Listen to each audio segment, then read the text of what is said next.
Today we'll take a look at how to unlock the 3 dragon forms in Shadow of the Erdtree, or well, 2 dragon forms and whatever the heck this is. It's going to be a lengthier quest line, a bunch of places that we have to visit, but they look really awesome, and one of them also has a very special attack, assuming that you want to use something like that.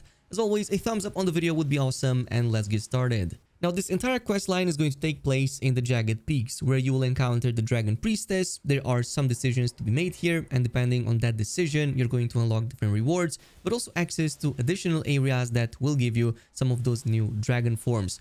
So you're going to begin your adventure right here at the castle front side of Grace, and pretty much take the road southwest, exiting the enemy camps and simply making your way towards the Dragon's Pit.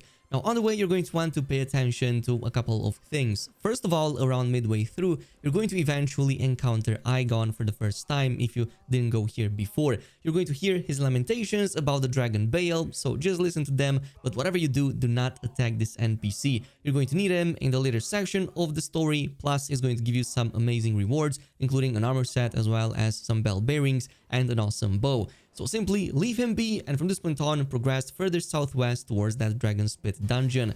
Now, in the canyon leading to the dungeon, you might get an invasion from the Ancient Dragon Man. If that happens, simply take it down. It's actually a pretty easy fight before actually going into the dungeon. And once you do reach the dungeon, from this point on, you simply have to make your way 2 levels down. Basically, all the way until you reach that huge altar with the gaping pit in front of it. So simply jump down. You're not going to die. You're just going to fall right in front of the Dragon Hunter boss arena. This also gives you one of the strongest katanas, great katanas in the game. And once you defeat it, you're going to be able to use this in some of the dragon fights ahead. But this also opens up the Jagged Peaks area, so simply head over, unlock the Side of Grace, and make your way towards your next boss fight. Because once you reach here, you're going to eventually get to your first dragon boss encounter inside one of these bigger arena areas. So simply take it down, it shouldn't be too difficult, and again, if you run with a build using the Dragon Hunter Great Katana, you're going to make quick, easy work of all the bosses in this quest line. Once that's done, you're going to get a Dragon's Heart, and what you can do is simply take a look directly at the right side of the arena, and simply make your way directly south towards the Grand Altar of the Dragon Communion. This is where we're going to encounter the Dragon Communion Priestess. There's nothing on the way that's going to bother you, so simply make your way through the forest up until eventually you see that big dead dragon, but also with a Sight of Grace next to its head. So simply activate it, rest, and then speak to the Priestess. To progress further in the questline, you will need to pick up the option to devour the Draconic Essence, and from this point on, just exhaust all her dialogues until eventually she gives you a Dragon's Blessing, an Ancient Dragon's Blessing that you can use as a one-time consumable to get some resistances against one of the bosses you're going to fight in just a little bit, but you only get to use it once. And here is where the path diverges a little bit, and here is where your rewards can change depending on your following decisions. So if you just follow the next path normally from this point on without interacting any further with the Priestess and continuing in the quest line to defeat the dragons ahead, you're going to eventually at the end of the quest line get the Priestess Heart, which is the one that transforms you into the same dragon model as she is. Plus, you also get the Flower Stone Gavel, which is actually an amazing ranged arcane weapon. This is something that arcane builds don't normally have access to. It lets you cast a red lightning attack from far. It deals some pretty good damage, and it works really well with that arcane build that we covered yesterday. So if you want that, you can totally pick this option. The second decision is to set the time during nighttime when the Priestess goes to sleep, and then use Theolier's concoction to basically put her to sleep so that she's not going to be, I guess, well, awake during the events against Bayle. This is going to, of course, require you to go and talk to Moore so that he also gives you the black syrup, which you can then bring right here to Theolier, and he's going to eventually give you that concoction if you exhaust his dialogues after giving him the black syrup. So now instead, at the end of that quest line, you're going to now get the Dragon Bolt of Senesax, which is an incantation, basically an aura that increases your defenses, and that's pretty much it. But I found this to be quite lackluster, and it doesn't seem to also stack with the Golden Vow, so that's why I went with the first route. Whichever option you picked, the next step is going to be heading over towards the foot of the Jagged Peaks Sight of Grace, which you will access again from the same dragon boss arena we just fought into, but this time around heading over to your left taking that road northeast, going by the cliffs up until we reach that northeastern point. You're going to, of course, also encounter one of those spirit springs on the way, which is going to bring you up top near a bridge, and once you cross it, you're going to reach the new site of grace. The next step is to just head over at the top of the mountain and then go into the boss arena, where you will have to fight two drakes at the same time. One of them is bigger and the other one is slightly smaller, so it shouldn't be too difficult either. But again, if you're struggling, that Dragon Hunter Katana and going with a quality build can definitely work really well. Once you're done with the boss encounter, you will start hearing Aigon's laughter at the end of the boss arena on the opposite end. So simply make your way towards him and exhaust all his dialogue options. He's also going to give you Aigon's furled finger at the end of that. From here, our next destination will bring us to a third boss fight, a much more challenging one against the ancient dragon Senesax.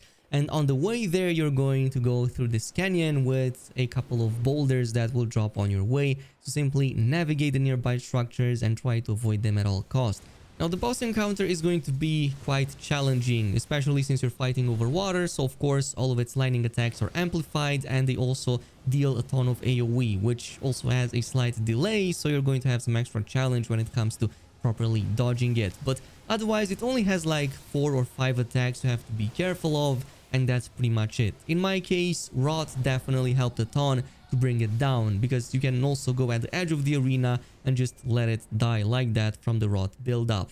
But once you're done, you're also going to get 2 Ancient Dragon Smithing Stones, and you can progress towards the next destination, which is going to finally give us one of the first dragon forms. So from here, make your way up the cliffs up until you reach the first Spirit Spring. You're going to use this to actually go on the adjacent path, not on the first one at the very top, but instead on the one on the right of it, which is going to be at a slightly lower level. So just pay attention to the one in front of you and drop on it. From this point on, make your way about midway through up until you see this small platform, and there should be a ghost chair next to it. Now for this, you're going to need the painting back at the secret room in Shadowkeep. So if you didn't see my previous videos, it's basically going to be right here from the main side of Grace. Once you defeated the porcupine boss, you can of course make your way around, or again access that quick route, go to the main highway with the many boats, and then drop down this ladder onto the left side. Simply then pick it again to the left and drop down the ladder up until you reach that room with the red painting. So you will need this for that ghost to eventually despawn, and if you go back to the location, it's going to drop now the rock heart, which you can collect from the ground. And this is going to be a new dragon form type that you can get, distinct from the one that you will get at the end of the quest line. So you can totally get this just the way it is. You can even skip the quest line and get it, but it's going to be on the way anyway, so might as well also complete the quest. Quick tip over here, you actually need to take down your clothes for this to be active, and also once you activate that, you need to wait until you die to basically go back to your human form. But it looks awesome, and you do get some slight buffs over there. However, I'm not sure exactly how big they are.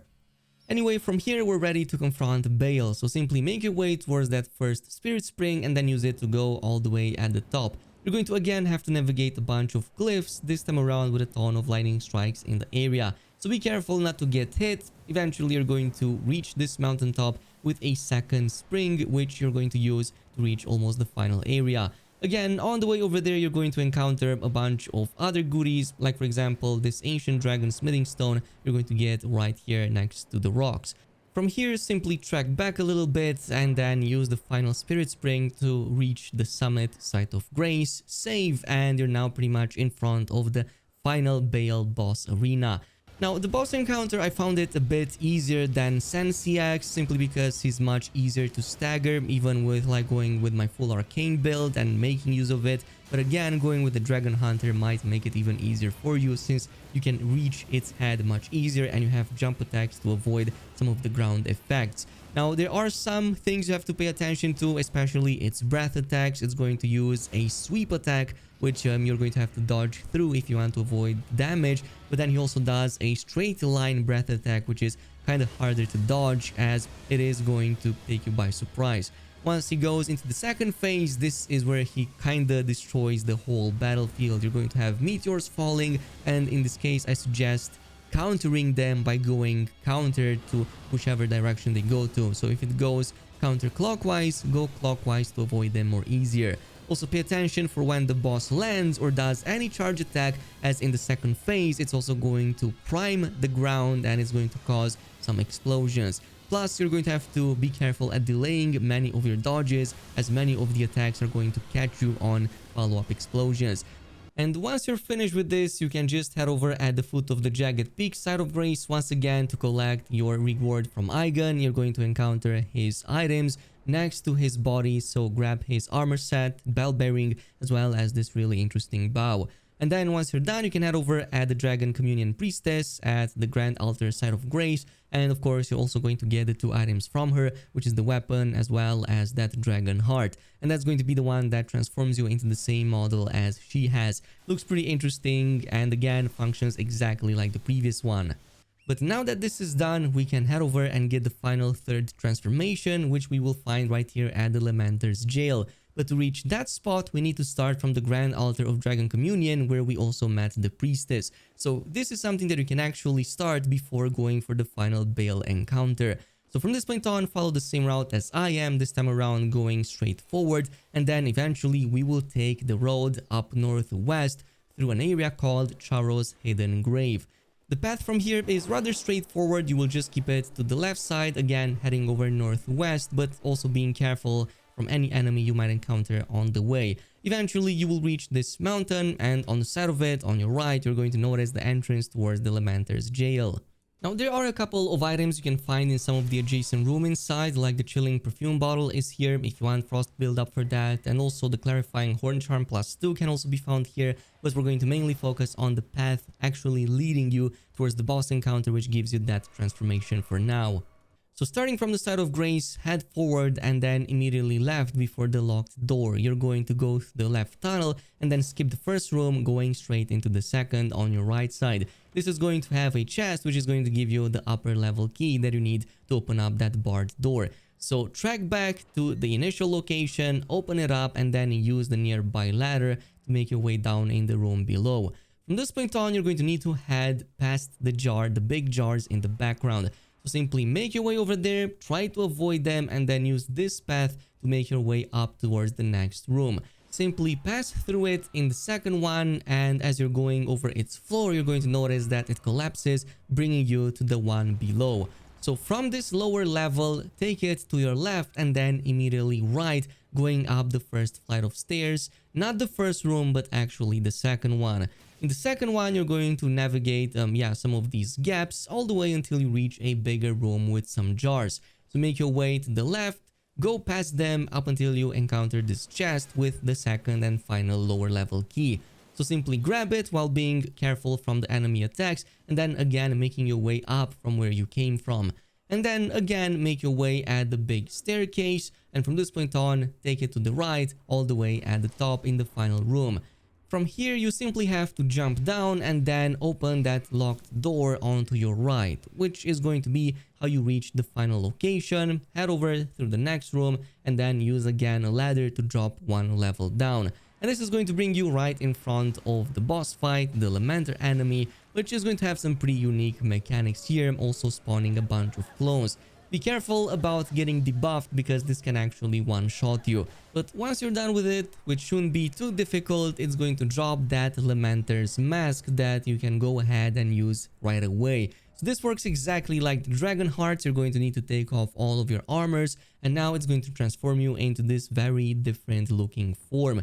But this one also comes with an advantage, which is the fact that, yeah, you can use a very interesting, headbutt attack. You kind of do have some horns over there that you can use. So this seems to deal some pretty interesting damage and could possibly put some players to shame if you do manage to take somebody down in PvP with this. But yeah, it looks really awesome. I just hope that this was something more permanent, or maybe a skin to get and put some armors on top. They look really awesome regardless, and I do love having some other ways to change the character looks. This is pretty much it. Thanks so much for watching, and I'll see you in the next video.